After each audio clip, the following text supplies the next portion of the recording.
Hey, everybody, and welcome once again to the Chris Rose rotation here on Jomboy Media. And as we spin the rotation wheel, look who it lands on, none other than Pittsburgh Pirates left-hander, Steven Brault. Hello, Steven. Hi, Chris. How's it going, man? Good. Look at the office. I've got the jersey. I've got the Pirates hat. There's no Chris Rose T-shirt over your shoulder. I mean, I thought we were teammates. Yeah, well, surprisingly, they don't sell those in the team store yet. Any team store, as far as I know. I'm sure, do you get a lot of like custom jerseys from people and places? Do you have a lot of Rose jerseys? You have to, right? I did back in the day when I was important. Absolutely. Yes. Baseball jerseys, football jerseys. Are there jerseys in BattleBots? Is that a thing? There has to be. You know what? There are T-shirts. There are team T-shirts for BattleBots, but actual jerseys, we haven't gotten into that part, but I should talk to the marketing department and we should just fire off right away. I think, why not? Right? Yeah. Have you ever seen an episode of BattleBots? Oh yeah. Yeah. BattleBots is one of those shows when I was a kid, when it was first running, I absolutely loved, and it was on a channel called G4, which was like a video game channel. Yeah. And it's not around anymore, but I used to watch a bunch of shows about video games, and that's how I like kept up with video games, because I didn't get like the magazines or anything. And this was before they had all the ranking stuff on the internet that they do now. So the way that I kept up with it was watching G4. And so I saw an episode of BattleBots basically on accident one time. And Steven, somebody was breaking into your house. Yeah, that's Chad. I know. That's Chad. Cool. Oh, okay. So you guys are roommates, right? Yeah. No, he's not breaking in. We have Chad and then Mitch Keller. I think they're going fishing today. So they're gonna go do their thing. Florida is a haven for fishing. But yeah, I absolutely love BattleBots, and even like the current shows too. I think they're so cool. I don't understand how you put those things together. It makes no sense to me. No, it's great. I didn't know anything about the experience when I joined on in 2015. It had been lying dormant. So it was on G4, it was on Comedy Central and that sort of stuff. And then they brought it back in 2015 and it started on ABC. And I actually joined on about 2 weeks before the show even started. Oh, wow. And yeah, it's been a crazy experience. Like Trevor Bauer's really into it because, obviously with all the drone stuff, he's big into the tech side. The former major leaguer Russ Ortiz, guy walks past our broadcast setup one day and he goes, "Hey, Chris." I look at him and he looked kind of familiar. He's like, "Yeah, it's Russ Ortiz." I'm like, "Russ?" So, what are you doing here? We got major leaguers popping out of all sorts of places. Yeah, so. That's something that appeals to everybody. It's got violence, it's got funny moments. I just love how like absurd all the robots are, because some people try to do like the cool, like here's a giant saw, and then some people are like, I have a rake, and literally all I do is flip your robot over and then drive it over like one of the saws that's on the ground. It's genius. Had a way to get on board. All right, so did we have picture day today? Is that what happened at Pirates camp? Picture day was 2 days. Yesterday? Picture day was yesterday. Yeah, yesterday was a hectic day for me. It was like one of those mornings where like a bunch of stuff piles up, and then I had to throw a bullpen, so it was just like go, and then I was done, and it was 11:30, and I was like, oh, that's right, spring training. Games haven't started yet. This is a really quick day still. But I think I looked great, honestly. It's just I had the perfect amount of stubble. I tried to time that out right. And they were fun. Our media team is incredible. So I know that our pictures and our videos will look really cool. There weren't many. Usually there's like 15 or 16 different photographers all lined up in like our cafeteria. And you have to go through every one for every different source. But this year, because of COVID, there were only 2 guys taking pictures. So the process took a little bit longer, I guess, because of that. But I don't even know who the other guy was. It was a photographer, probably for MLB, I would assume. But instead of going just a guy who broke into the facility. Probably, yeah, he just had a camera. He just knew it was picture day. And they were like, oh, yeah, that seems legit. Let's let that guy in. Whatever.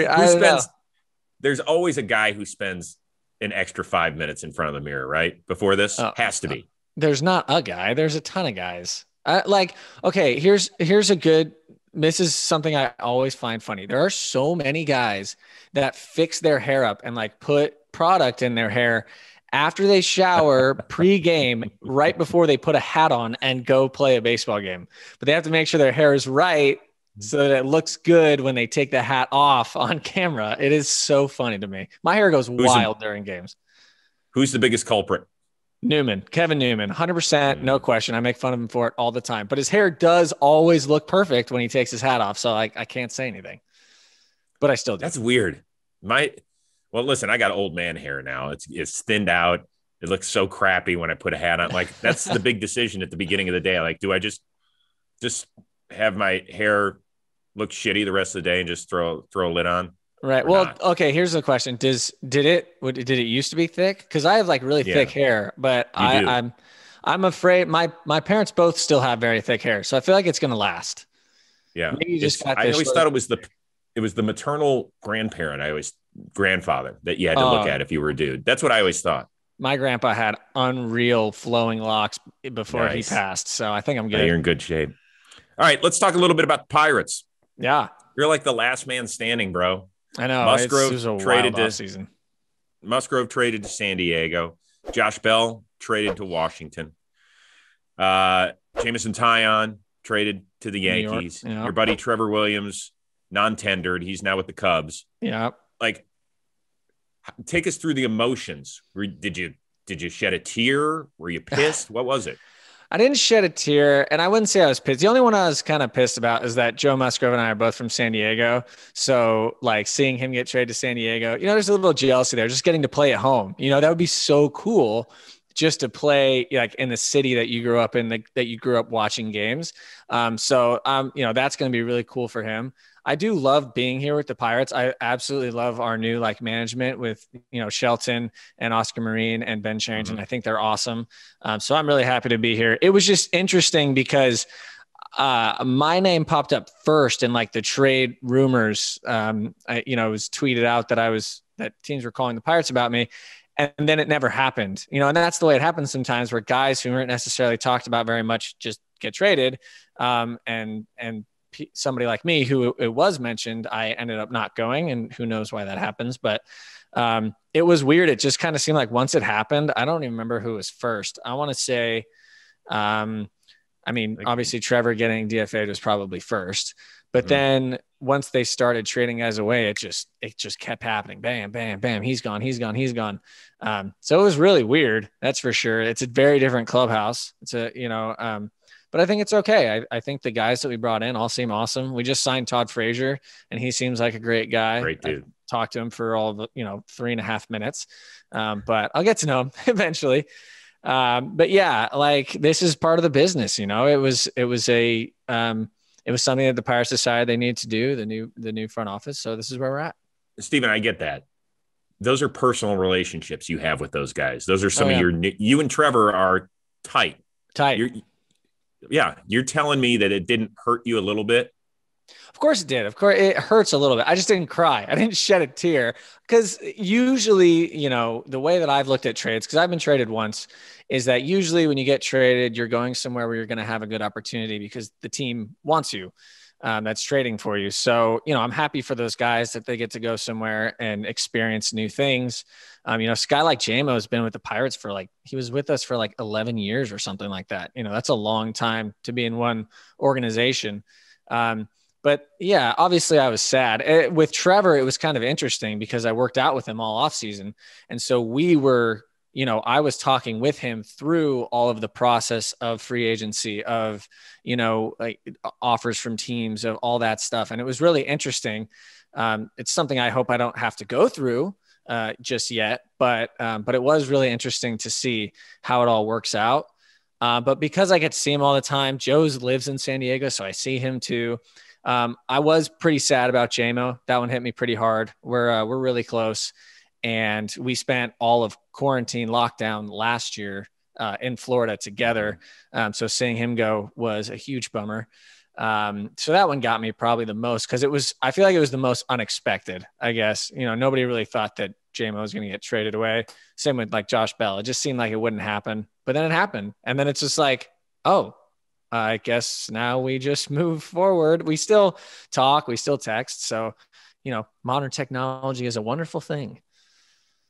It's funny because Millar doesn't return my texts anymore. Well, I can totally understand that. He seems like absolutely he'd do that. Just 10 years of close friendship over, gone, done with. Get out of my life. I'm kidding, by the way. Have you thought about what it's going to be like to face Josh Bell for the first time?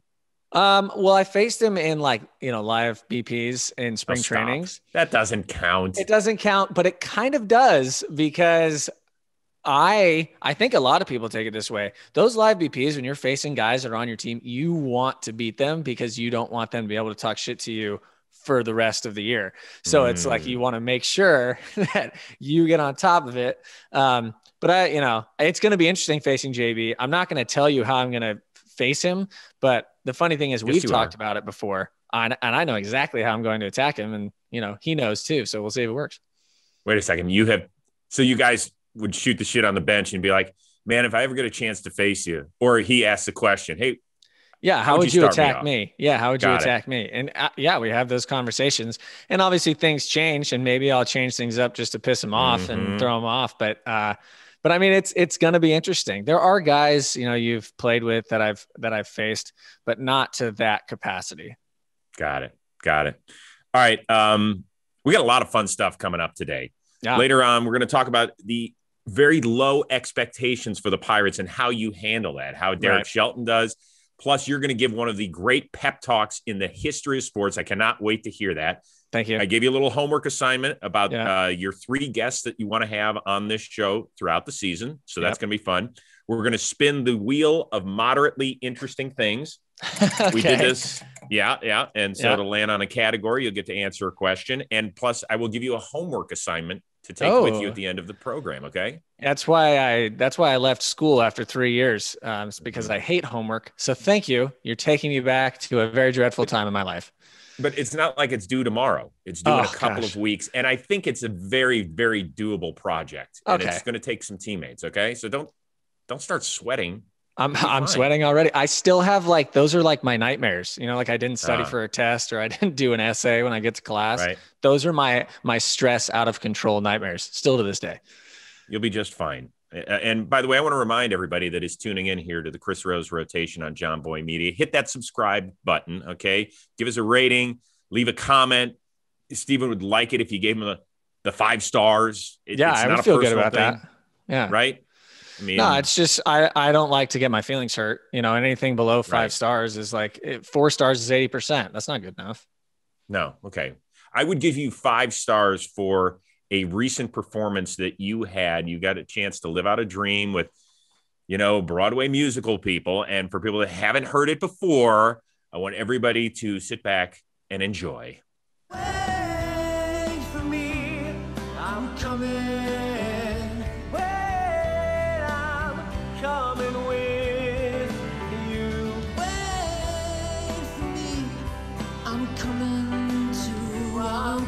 You're on a break. You're on the bench. Call your mother. Wait for me. I'm coming.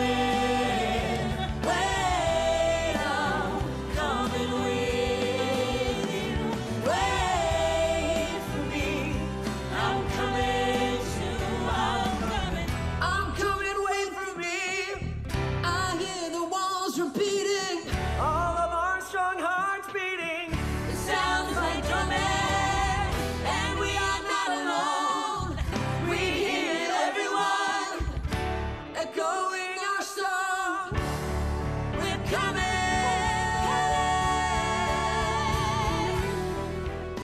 Yeah. That was fun. That was so cool and unexpected. The Hadestown people kind of hit me up, and I got to talk to the director, Anais Mitchell, and she's absolutely amazing. And I got to meet, a few of them, and just, oh gosh, it was so cool. And actually getting to be in a video with them is ridiculous. I mean, I've listened to that soundtrack through probably 1,000 times, and getting to meet them and talk to them and be in a video with them it was incredible. It was so much fun. They were so cool. So for people that aren't familiar with your background, you actually went to college. You picked a specific college because you could both play baseball there and have performing arts in your background as well. Yeah. So I tried a lot of schools, or I looked at a lot of schools, but I actually only applied to 3. I applied to San Diego State, I applied to University of San Diego, and I applied to Regis University. And the way basically it worked was that San Diego State was a baseball only school. And the funny thing is San Diego State's like a public school that is well known for a high acceptance rate. And I didn't get in. So it's a good thing I ended up not going there or not needing to go there.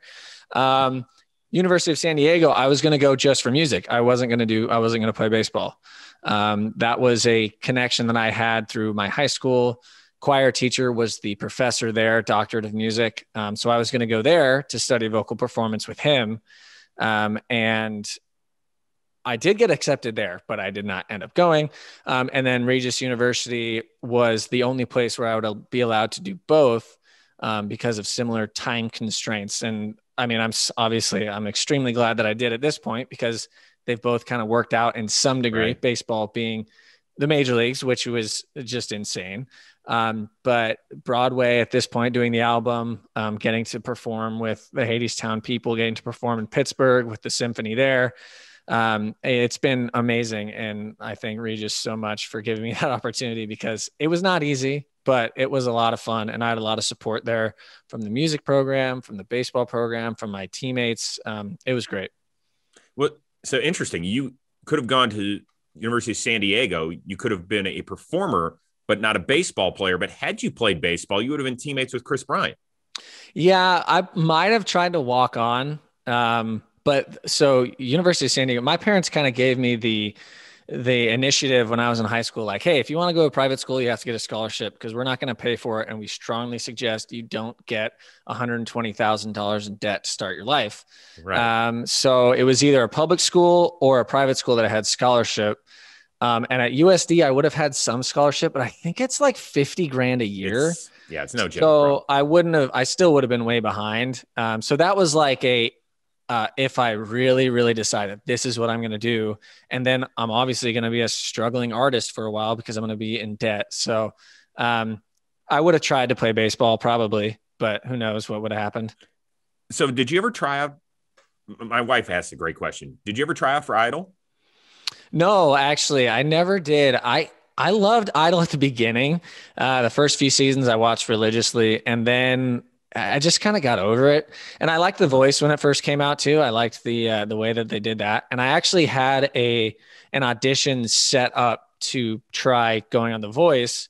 But then it was going to overlap with spring training. And so it was like, if I were to make it, then the filming started, sometime during like near the end of the baseball season. So it just wouldn't have worked out. I wouldn't have been able to make it. So I ended up not doing it, but I did have an audition at one point with The Voice.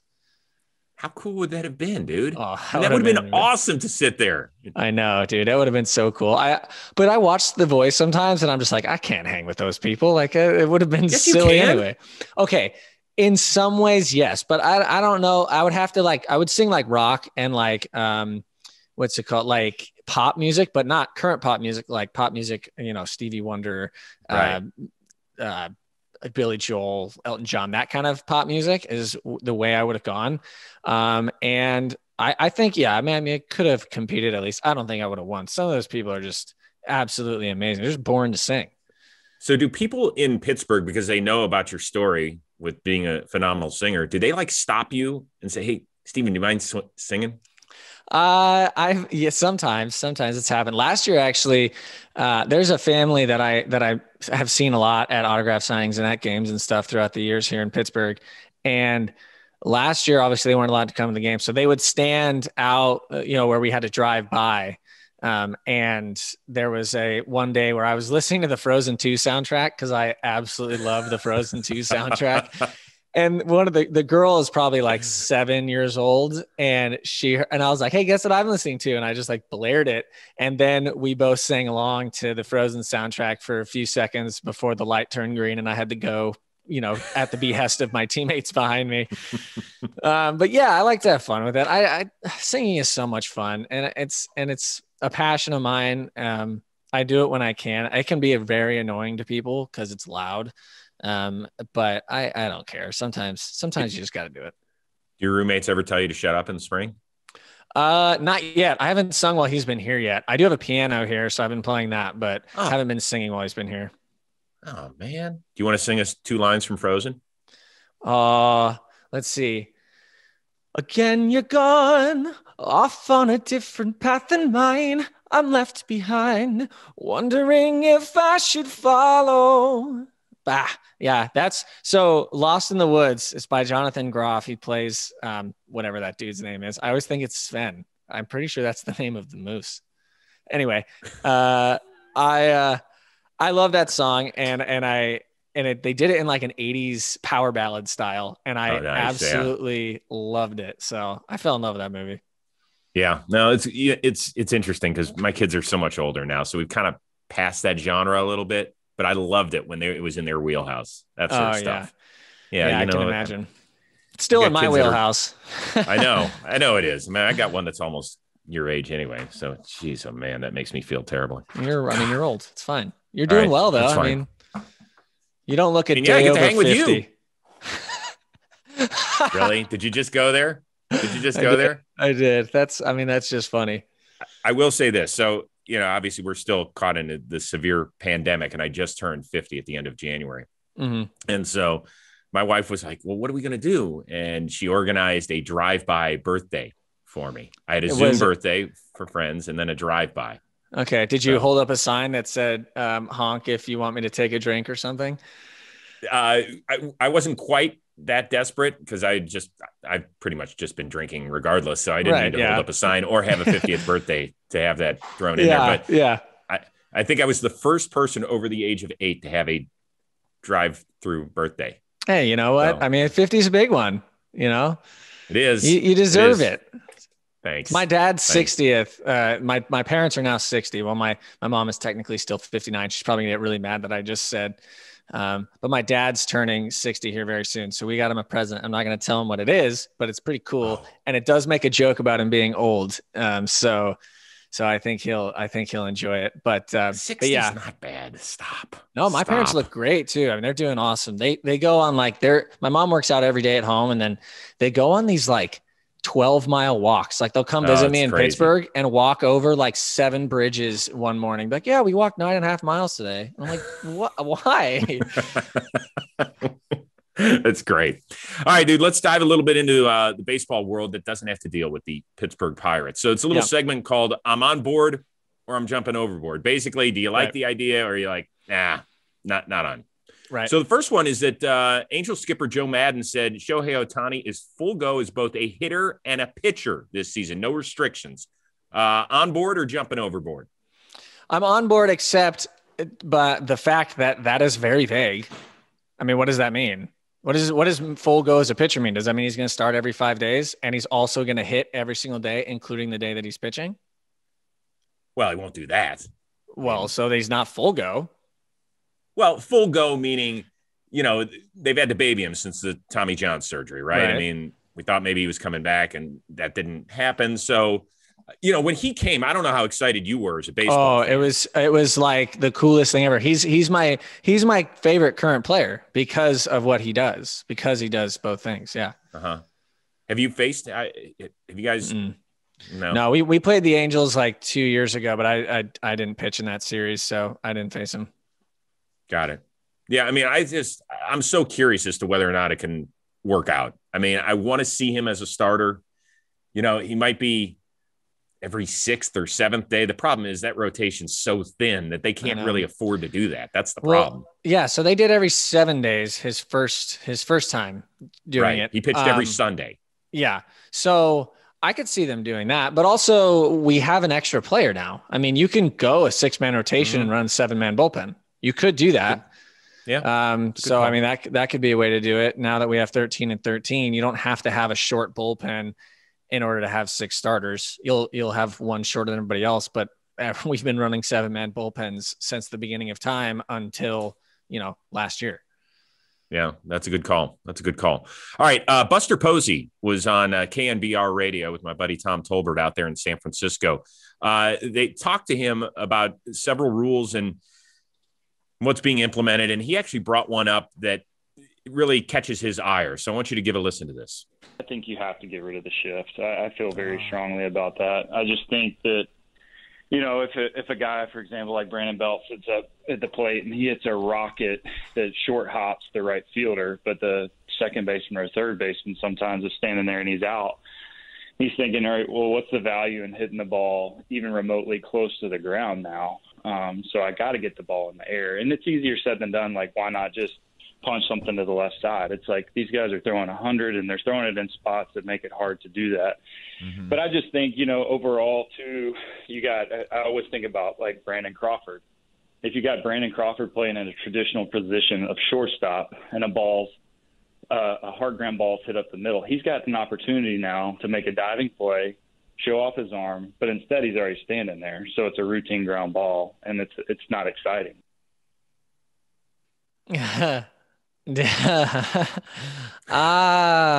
Well, okay. So first of all, I mean, I don't think the excitement about the defense thing is really part of this, but I get it not liking the shift because it does take away, you know, some of the value in general of being able to pull the ball. But I mean, I'm pretty sure everybody's always said, pull the ball in the air, hit the ball the other way on the ground. Right. I mean, that's or low, that's the idea. But at the same time, like, if you start implementing rules about where people can play, then where do those rule implementations stop? So does like every player have to start, like if you're an infielder, you have to be on the dirt? Is that how that rule would work? Or if you literally have to be, you know, a second baseman has to be on this side of second base and on the dirt to start, you know, I mean, I don't think it's necessary. I think that baseball goes in circles just like everything. And I think you're saying people start abusing the shift more these days. You know, it's just how it's working. I will say this. Okay. So I've got a 15-year-old that's a pretty good baseball player. He doesn't watch as much baseball. And part of the reason is because he'll sit there and watch with me and there's a rocket ship hit right up the middle and the shortstop doesn't have to move to catch it. He's like, that sucks. He's like, if I hit it exactly where I'm supposed to, and I hit it, you know, right on the sweet spot of the bat, come on. If he dives and makes an amazing play, that's one thing. If he's standing there, it takes away part of the beauty of the game, which in my opinion, the best thing is when guys are running the bases. I know it kind of sucks for you as a pitcher.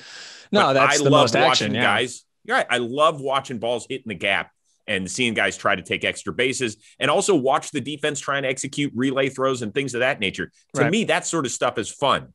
And I just think it has limited the action. And that's what kind of pisses me off. Okay. Well, gapped balls aren't going away. I mean, you don't have, you have people shifting in the outfield, but there's only so much you can do. But like I said, people adjust to these things. So like if people start shifting when they're 13, 14 years old, which I have watched travel ball games and I have seen this and it blew my mind, but it makes sense. You know, they kind of, do what the big leaguers do. People will start learning how to hit the ball to where they're not. Like it's always the center of the field's always been the place to hit the ball because there's nobody ever there. Well, now if there's always somebody in the center of the field, well, then you're not going to hit it there. You're going to try to hit it somewhere else. I think that's not, I don't think that is something that needs to change yet, because I think baseball will figure it out. I think it'll be something that we're going to look back and be like, hey, remember when everybody was shifting? Because it's weird when you're pitching, you grow up in the generation we did where shifting was not a thing. And you've done it so many times, you know exactly when a ball is hit, you know it's an out, right? Like I throw a pitch, a guy hits the ball a certain angle, and I know in my head that's an out. Or there's a guy on first, I throw it and I'm like, yes, double play ball. Now you get surprised sometimes, right? Or you throw it and you're like, that's an out, and you turn around and you're like, there's nobody there. That's unfortunate. Or you throw a pitch and you're like, oh, that's a base hit. And then you look back and your shortstop's just like fielding it, throwing it to first. You're like, oh yeah, that's so nice. I get it. I get people not liking it. I really do. But I think for me, it's the same thing as the DH, where it's like things change.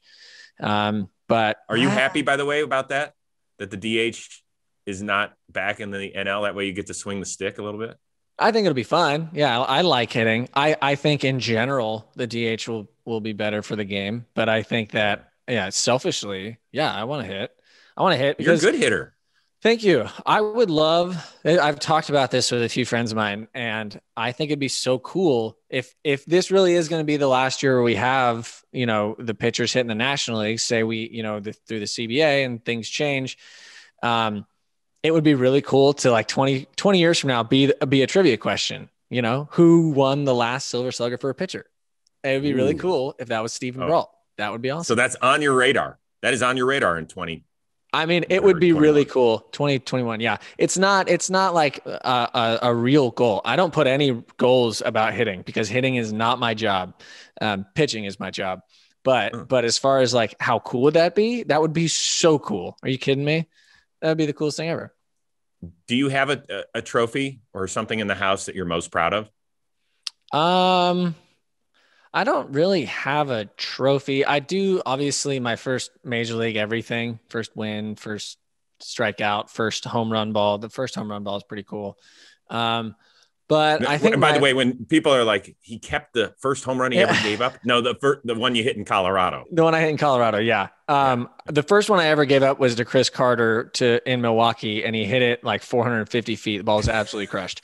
No, I think that, the coolest thing I have would have to be, I don't even know if I have a trophy for it. I just know that we got a trophy as a team. Was when I was in college, my sophomore year, we won our conference tournament for the first time in school history.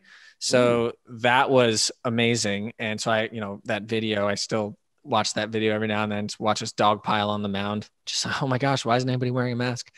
And I have those reactions to basically watching any movie or TV show now too.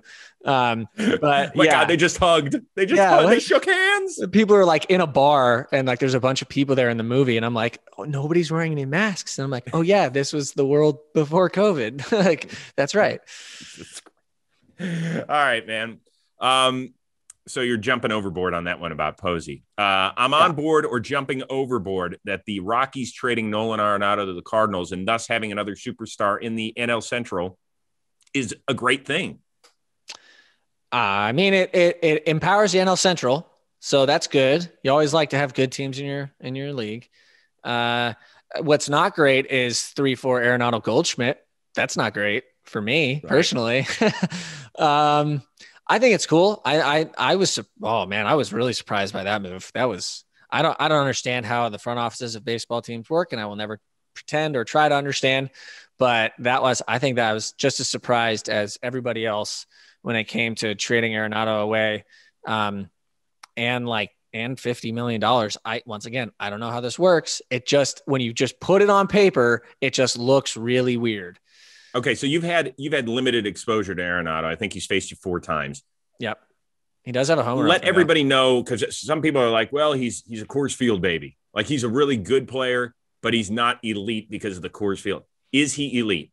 Yeah, he's elite. Are you kidding me? First of all, you're never going to take away defense from somebody. How many platinum gloves does he have now? Is it 2? Right. Is it 3? It's crazy. So that's always going to be there. First of all, but second of all. He hits line drives. Like, his home runs most of the time are like lower line drives. Those get out anywhere. They're not like these big towering fly balls that just because you're in Denver just kind of keep carrying. Most of his home runs, and he hits a lot of extra base hits too. I mean, he's a really good balanced hitter. I think that, there's been times when he's been right there with like the guys who won the MVP and didn't win it because everybody always says, but he's in Coors Field. And I think it sucks that now it's going to have to be like, well, now we'll see if he's actually good out of Coors Field. Cause I don't think that's fair. I think he's shown he's an incredible player and he's just going to keep showing it. And I don't think it would take anything away if he hits slightly less home runs this year. I think he's still going to be one of the best players in the league. I don't think that anybody's doubting that. Right. But yeah, I don't know.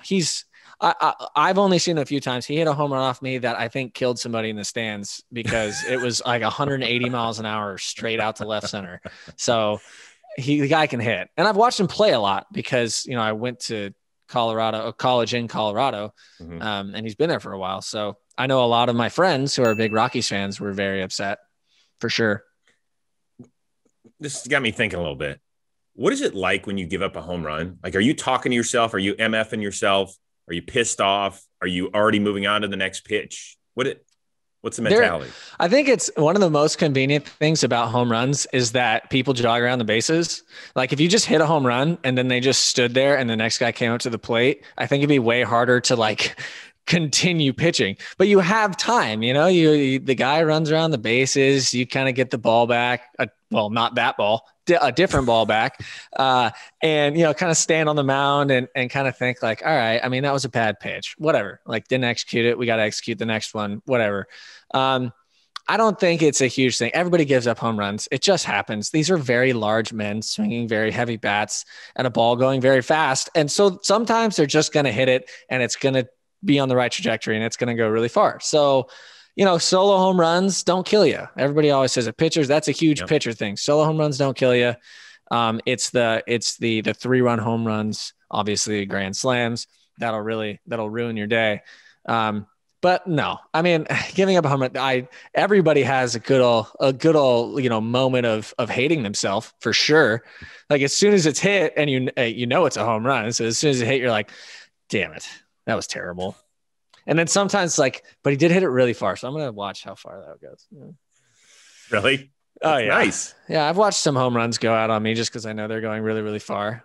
And every now and then there's the wall scrapers. Those are terrible. Those are bummer. Oh yeah. Has there been a guy you've given up a home run and obviously you're pissed, you want to win, you want to do the best you can, but you're like, my God, if I had told 12-year-old Stephen Brault that he just gave up a home run to this dude, like how cool is that? Yeah. My friends make fun of me for this a lot. So I don't know if you've ever looked at my numbers against Matt Kemp or if we've ever talked about it. But for some reason, I think Matt Kemp is 3 for 4 off me with like a 2-run double and 2 3-run home runs. Okay. So he's been around for a long time. Yeah, exactly. I got him out once. What the heck? It's only a 750 batting average with like a 30,000 OPS. That's a cool one because he had been around for a while. He was a great player for a long time, and he just got me. There was nothing I could do to get him out. It was crazy. And my wife's favorite player for a long time. She dug Matt Kemp. Really? Oh, yeah. And Millar used to bust Matt every time he would come on Intentional Talk. Like, hey, he said hi to Michelle Rose. And like, you know, we'd see him at Dodger Stadium or spring training. And for a while, he'd play it up. Like he'd give her a big, long hug and look at me and stuff. And then he'd start to like get a little uncomfortable. But he actually did a shout out for her 50th birthday on the video. Like he was the last. So cool. He was the capper on her, 10-minute montage. You weren't the capper. I love that. Of course, I wasn't even in a video. I wasn't, our kids were in it, her parents, her sister, brother, some dear friends, and then Matt Kemp was in it. That is so cool. So the little slate right before he appeared, it said, "Welcome, Matt." And he starts saying something like happy birthday. And she starts looking around like she thinks that he's going to show up to her 50th birthday. Like, come on. Oh no. Stop. Enough. Yeah. Enough. I guess he got me.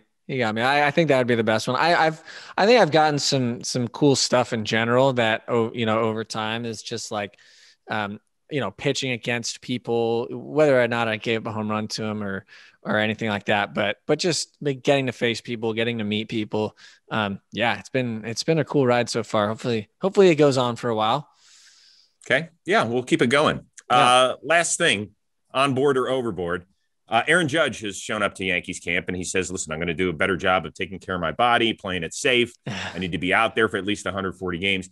But, as he was speaking to everybody, we couldn't help but notice somebody got some new choppers. Yeah. So are you on board or overboard? I'm so on board for that. Good for him. Cause he's got to catch a lot of flack for it.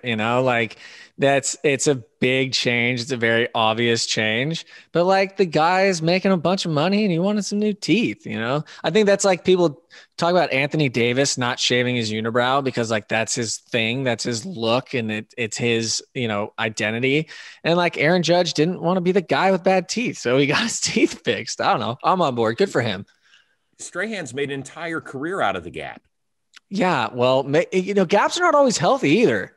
Sometimes they start to like your teeth start to spread apart and stuff or like come together. It's not good. What do you mean they're not healthy? I mean, maybe he did it for health reasons. Maybe he didn't want his teeth to start coming in sideways. I'm a doctor. Okay. You're the first person who has talked about a gap in teeth because of health, not because of cosmetics. No, I'm very well versed in dentistry. I had to get like 20 fillings redone this year from when I was a kid and didn't brush my teeth because I'm an idiot and I was a stupid kid, and I would literally go in the bathroom and pretend to brush my teeth but not do it. So yeah, I'm pretty much a dentist at this point. I know it so well. I got to stop you here. Did you at least clean up your hygiene, your oral hygiene? Because you've got it all. You're a professional athlete that can sing, and you're hot. Now, if you got funky teeth, bro, nobody will want any part of you. I got it. The funny thing is I never had braces, like my brothers either. There's 4 of us and none of us ever had braces. So we have straight teeth. I have a little gap, a little one, but no, I am very, very like, I'm going to get my teeth. I brush, mouthwash, floss every morning, every night. Sometimes I'll do it in the middle of the day too. So no, I'm all over it now. It was just, I gave myself a really bad foundation. So kids, brush your teeth. All right. We've been waiting for this for a while now on the show. I read an article about you that you rewatched the movie Miracle recently. Everybody should. Because I was scanning through Disney Plus and I saw it and I was like, that's one of the best movies ever made. I'm going to watch it. That's the only reason. That's the whole story behind it. I just absolutely love that movie. Okay. We just celebrated the 41st anniversary of Team USA taking down the Soviets and then eventually going on and winning gold a few days later. And, you know, Kurt Russell played the role of Herb Brooks in the movie that came out probably about 15 years ago or so. And for those of you that haven't seen the amazing rah-rah speech before facing the Russians, here we go. Great moments are born from great opportunity. And that's what you have here tonight, boys. That's what you've earned here tonight.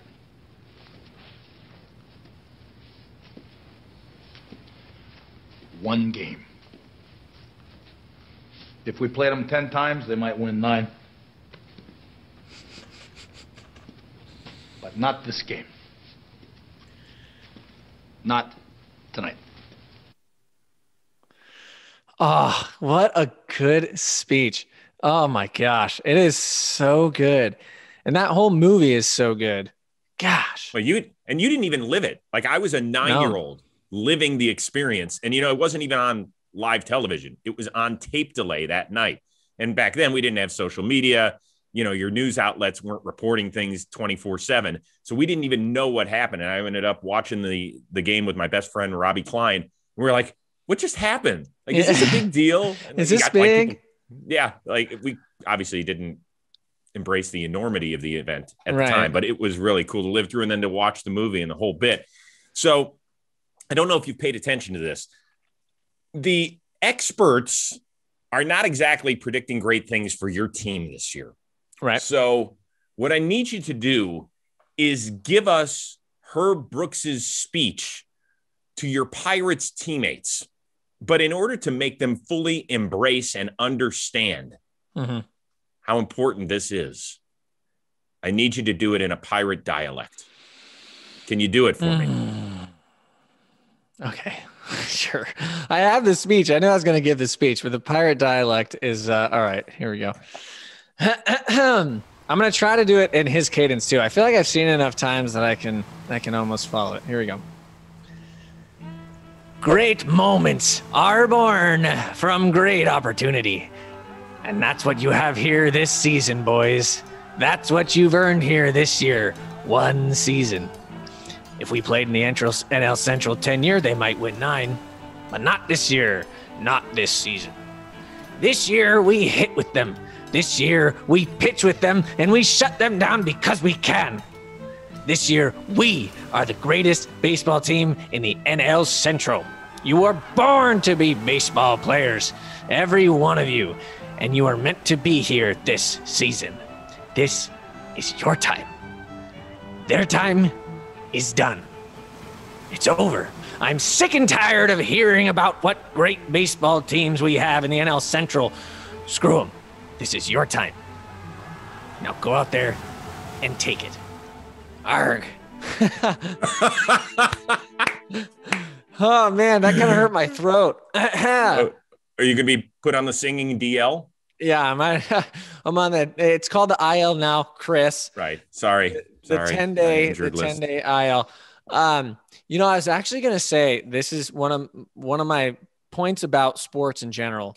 There's two examples of this happening. One, when they beat the Soviets, they were going to win the gold medal. That game didn't even matter. They already won the gold medal. They talk about momentum. Mm-hmm. People ask if it's a real thing. It's 100% a real thing. They won that game. They're going to win the gold medal. There's no way they lose the next game.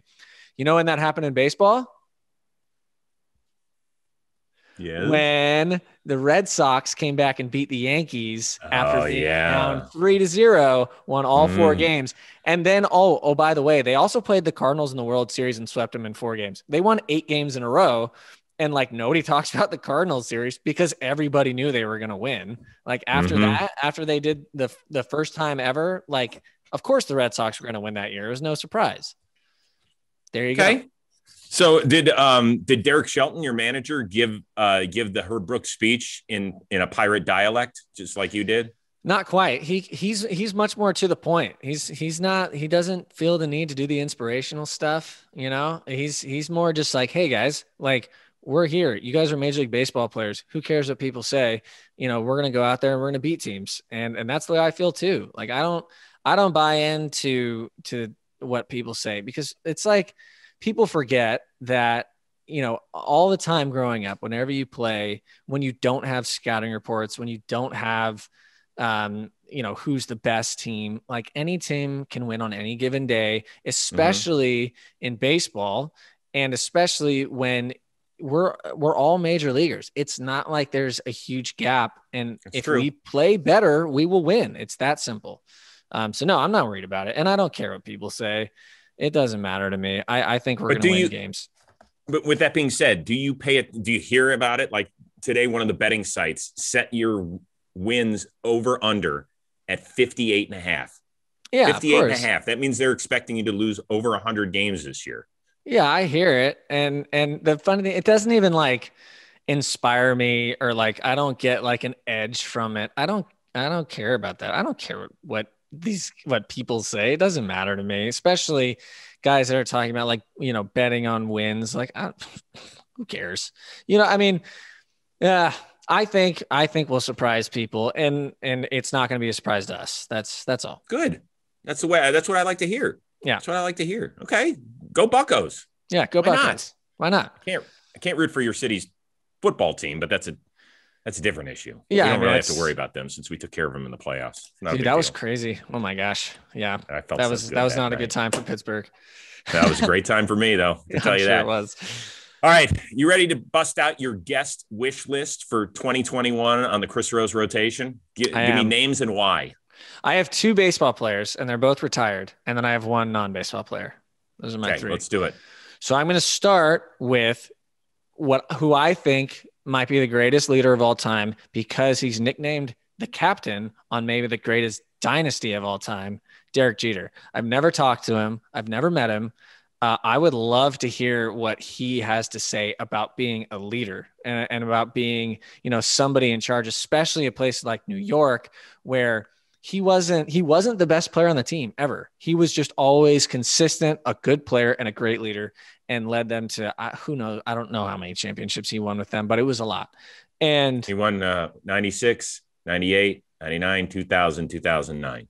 So yeah, that's pretty good. Yeah. But I want to interrupt you for just 1 second. Jeter never came on Intentional Talk. We tried like heck to get him on. Does that worry you? It sounds like it's gonna be really hard to get him. I don't know. I don't know.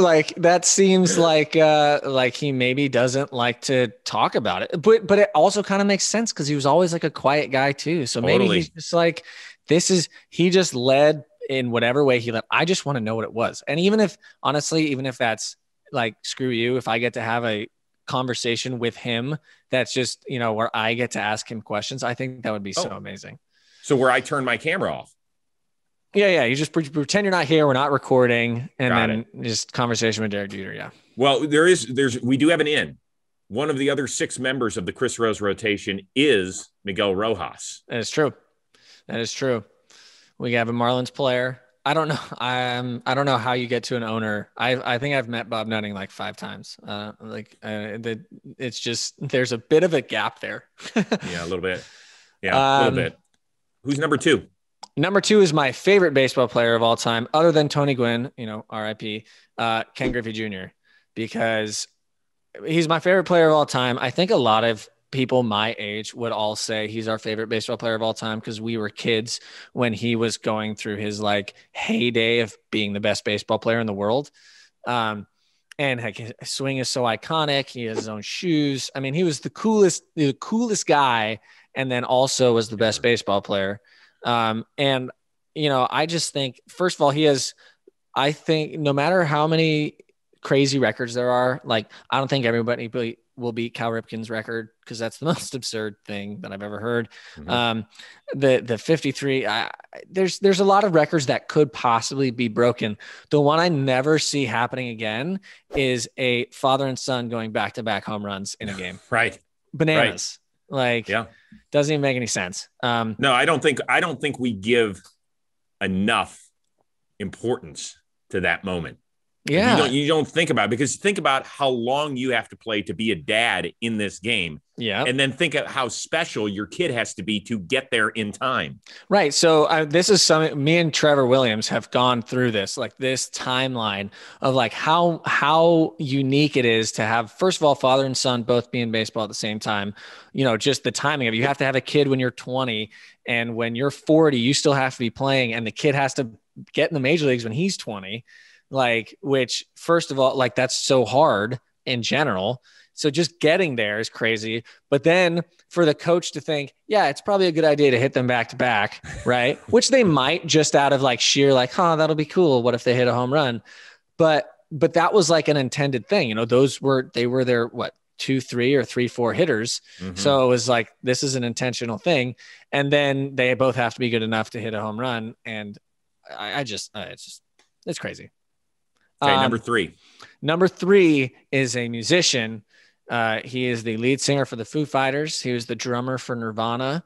And he is a drummer for a band called Them Crooked Vultures, which is a super group currently. He's been in a ton of other stuff, but Dave Grohl is my favorite musician of all time, along with Chris Cornell, who also RIP passed away. Mm-hmm.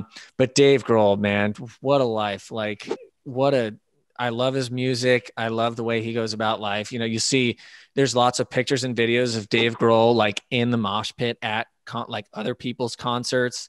He just seems like a really cool guy, and I love the music. And to talk about my other passion and the other thing, the only thing that could top, you know, being on the mound in the World Series would maybe being the lead singer of a rock band performing at Wembley Stadium. You know, like, those are the 2 things that I would love to do. And yeah, so I want to talk to him. Want a good Dave Grohl story? Yeah, I do. Hit me. Our youngest and his oldest were classmates in elementary school, kindergarten through 6th grade. And so it was a private school out here in LA. Every year at the school fundraiser, his band would play. They would play. No way. Dude, they wouldn't play any of their own stuff.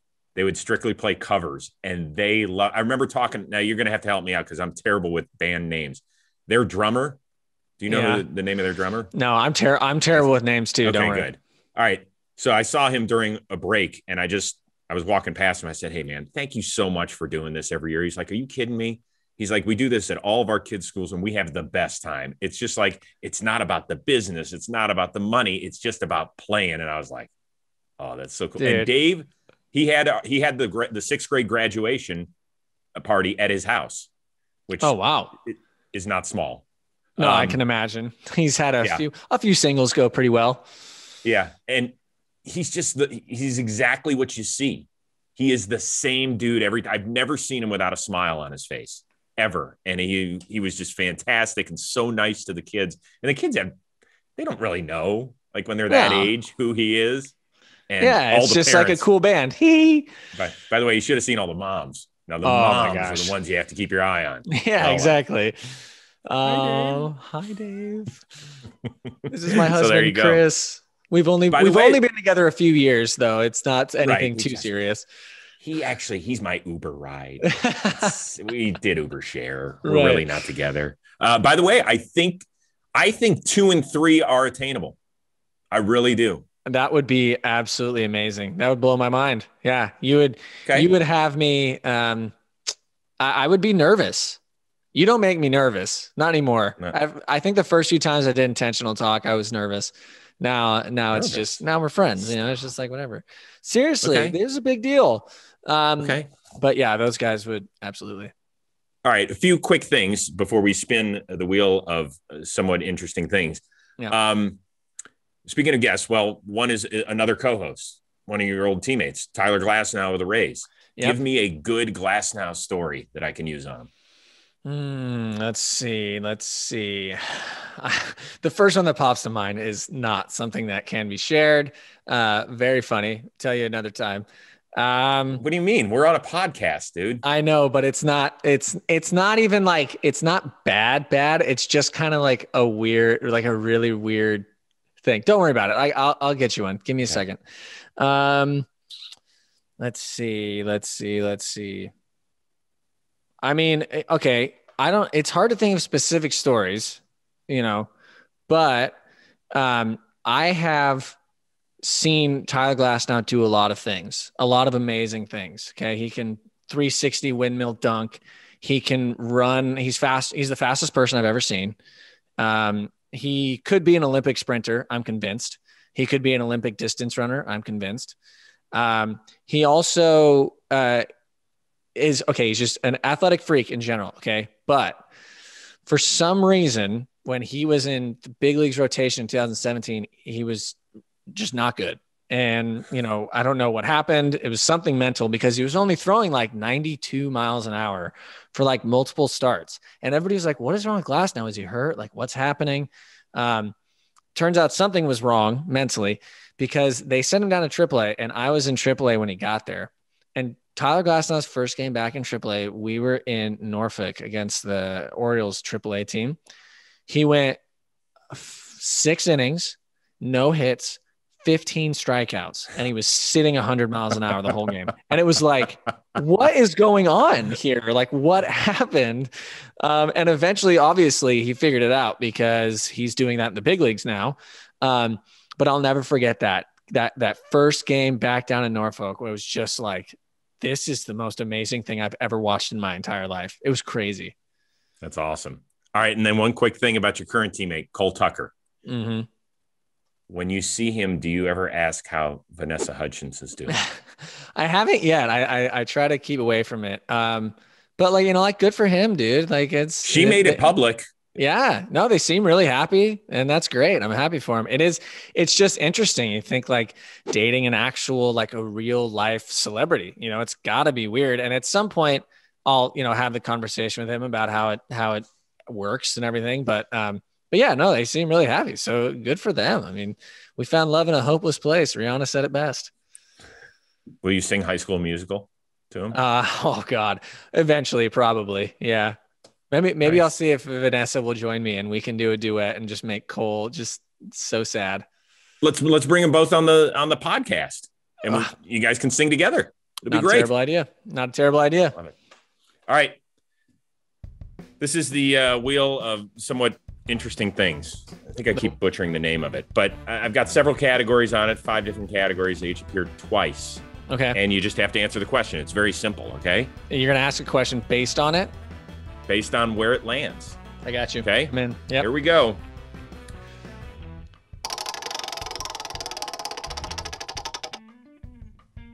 Let's play two. Okay. So Let's Play 2 is actually a question thrown in by Jomboy or Jake. So they are the ones that are going to send in the question, and instead of you just answering it, the two of us have to answer the question. Okay. So here we go. Here is the first question. If grass was any other color, which one would you want it to be? That is the dumbest question I've ever heard in my life, Jake. But I appreciate its dumbness. It really brings out the character. Well, I can tell you what I don't want it to be. I don't want it to be blue because I've seen blue turf. It's hideous, and it literally makes ducks think that it's water, and they come down and die. Like, you don't want that. Right. No, I know what I'm picking. What do you go? I'm picking like a light orange, like not a bright orange, not a burnt orange, but that kind of like macaroni and cheese, lighter orange. Ooh. Yeah. That's nasty. That's like baby shit color. No, well, yeah, it absolutely is. But so is green. Baby shit is absolutely Not green. Total green. Well, it's like dark green, but it is. Dude, you're an uncle. You're not a dad. I've lived through this a couple times. Yeah. By the way, did you call him Jimmy or Jake? Jake. Yeah, that's Jomboy. So that's Jimmy. Why'd you say Jake? Well, I said Jomboy and he's known. I'll explain to you. Jomboy and Jake. Okay, got you. Yeah, that's okay. I just know him as Jomboy. That's his name. Yeah, that's Jomboy. Okay. Yeah, I would go with that light orange because I think fall is gorgeous. And can you imagine the rolling hills of grass just being a nice light orange? Oh, it'd be beautiful. So I'm going to go with the color of the. It's kind of like the infield, but it'd be more like the clay of Roland Garros where they play the French Open. I'm going to kind of go that color. Yeah. I think it's. Like I actually might even go with just kind of maybe make the whole field clay. Yeah. It would really. Just the whole field being clay. Would that take some infielders' heads off? Dude, that would be like, we all played on fields growing up that were just like hard dirt, just basically playing on asphalt. Yeah. Well, they used to do that in AstroTurf. It was terrifying. Gosh. Yeah. Okay. I mean, clay is a nice color. It's kind of similar to mine, actually. Yeah, it is. It is. By the way, Jomboy and Jake, if that's a sample of the questions, we're going to have to remove that category. Yeah, because terrible. we need stronger. Brutal. Why don't you just do another one? You know what? Ask and ye shall receive. It can be that simple sometimes. We can just make our own rules. Get up here. You have any idea what get up here is all about? No, I don't. That would be how you got the call to the show. Oh, nice. Okay. I was in Toledo in AAA. I had pitched like 2 days before. I had gone out the night before with friends. I was a little bit feeling it the next morning because I knew I was going to play for a few days. And during the game, we kind of got a rumbling that somebody had got hurt and somebody was going to have to get called up for a game, in a little bit. I had just come back from injury. I literally had made one rehab start. That's it. My rehab start was 3 innings, and that was all I had. And then after the game, our manager brought everybody in and said, he was an old timey, like angry minor league manager. Dean Trainer's his name. I think he's a bullpen coach for the Marlins now. And he just goes, well, I don't know why. Beats the shit out of me, but for some reason they want Brault in the big leagues. And I was like, what? Because I was like, we all thought it was going to be Glasnow because he hadn't made his debut yet. And then it was me. And it was a huge surprise to everybody. And everybody was like, he just got back from injury. What are we talking about? But the funny thing is, Glasnow actually did end up making his debut the day after me, literally the next day. We both made our debuts in St. Louis in the same series. But yeah, it was really funny because he made it. Like, he was just as surprised as the rest of us. I don't know why. But they want Brault in the big leagues. So I went up there I went up to the big leagues for my major league debut on a pitch count. Yeah, it was really weird. So did you call your parents right afterward? I tried to. They didn't answer.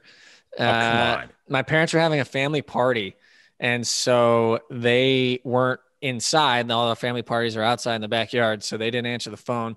So I actually ended up calling my friend Abby, who, I asked, hey, where are my parents? And she said, they're at a party, do you need to talk to them? And I think she kind of got the vibe of what was going on. And I was like, yes. And then, so she went to like, go get them. And then I called my best friend, David Shevlin. I lived with him the last 2 years in San Diego. And I was like, dude, you're going to be the first person to know because my parents didn't answer the phone. You can't tell anybody, obviously, but I'm going to the big leagues, dude. And, he was all excited. And then eventually my parents called me back, and they obviously kind of knew what was going on too, because they put it on speakerphone with all like 20 people of my family that were there. I think it was actually a family reunion that I wasn't there for. And so then I told everybody, and we all got excited. And I couldn't tell the media though until the day of. They were like, you can't say anything because you might not actually go. And I was like, that's exciting. Thanks. I ended up going. So that's good. That's an awesome story, dude. That's a great one. That is really good. All right, so we're going to end the Chris Rose rotation this episode with Pirates pitcher Steven Brault. You get a homework assignment each time because I won't see you for a few weeks. And I know you mentioned at the beginning of the show that, this really isn't your thing. You didn't love homework, although I imagine you were pretty bright back in the day. I was good at it. I did it. I just didn't like doing it. Okay. You ready to see your homework assignment? I am. We're writing it on a board because my wife in a previous life was an elementary school teacher. So okay. Your homework assignment is the second best singer on the Pirates and document it with video. I think I already know who it is. I heard rumblings of a young guy that we now have that was a singer growing up. All right, now hold on. Is he on the 40 man? Is he one of the 87 guys in camp, or is he a legit major leaguer? I see what you're saying. I got a few weeks. I'll find out. We'll find out. So you have a few feelers out there already? Yeah, I think I do have a good idea that it's going to be one of my Latino teammates because they sing a lot and some of them are actually pretty good. Okay. All right, good. I'm excited to see this. See, it's not a bad homework assignment, right? No, this is a fun homework assignment. Yeah, thank you. Okay. No worries. Hey, man, I hope you had as much fun as I did today. This was I had a blast. Are you kidding me? That was great. That was a quick hour. Good deal. All right. Yeah, we make it hum. And once again, tell everybody how they can follow us on the Chris Rose Rotation podcast. The Chris Rose Rotation podcast. I mean, search it. It's going to be on iTunes. It's going to be on TuneIn. It's going to be on Spotify. It's going to be on everything. And you have to hit what button? You have to hit the like, you have to hit the subscribe, give us some ratings, give us some 5 stars, and you have to hit the play button to listen to it. That button's also important. Thank you. And by the way, thank you guys for listening. We certainly do. And screw that guy who said, I don't know why they're taking Steven Brault up to the show. That's horrible. Dean. God, Dean. Stupid Dean. Yeah. You know what, Dean? Hit subscribe, please. There's no way Dean can figure out the technology that is required to listen to this podcast. That dude's like 180 years old. Hey, I want to thank everybody for listening once again to the Chris Rose Rotation here on Jomboy Media. We will see you twice a week throughout spring training and the Major League season. Steven, have a good few weeks. Stay healthy. Thanks. See you soon.